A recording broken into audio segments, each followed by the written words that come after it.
Hello and welcome to my latest AUv3 plugin, and that is Visual Reverb for iPad. Now, anyone that's purchased the EQ console will realise that there's more than a passing similarity to these two plugins. This is actually the second in the instalment of what will be 3 visual plugins, the Reverb, and they do share some common features, and the whole idea there is to give them the same kind of look and feel. This reverb is essentially a traditional plate reverb, made famous in the early 60s and 70s and used to this day. It has a wide range of uses, but it has some unique features which I want to go through with you today. Now, if we take a look at the reverb options available, you'll see there are separate wet and dry settings, as well as the stereo widening, high and low pass filters, diffusion setting, and we have a pre-delay. Now, this pre-delay can actually be synced to tempo. You may also have noticed the modulation controls, which allow you to create a kind of detuned chorus type effect with the comb filters. Now, one of the major advantages of this reverb is, as well as the standard low pass and high pass filters, we also have a 4-band EQ.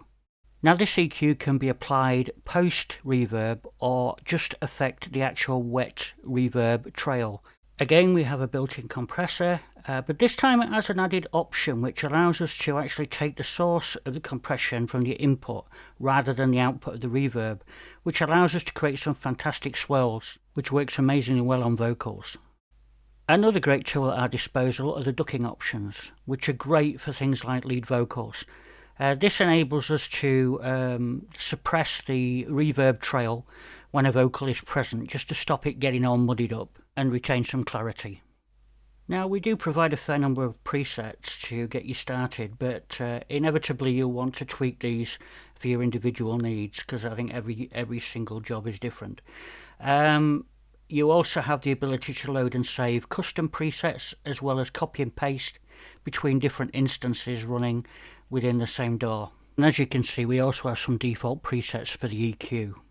One major advantage of having a spectrum analyzer built in this reverb is the fact that we can look at how the EQ affects the overall mix, and probably more importantly, how it affects the reverb trail if we're just affecting the reverb trail.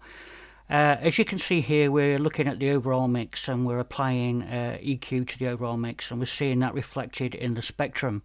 But if we turn the spectrum analyzer to just analyze the wet mix and tell the EQ to affect just the wet mix, we're getting a pretty accurate representation of the spectrum in that reverb trail, which is great for sculpting a sound and getting exactly what we want and avoiding clashing frequencies.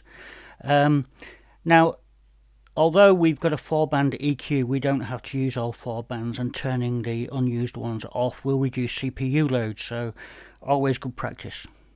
So let's have a look at a few examples of the reverb in action.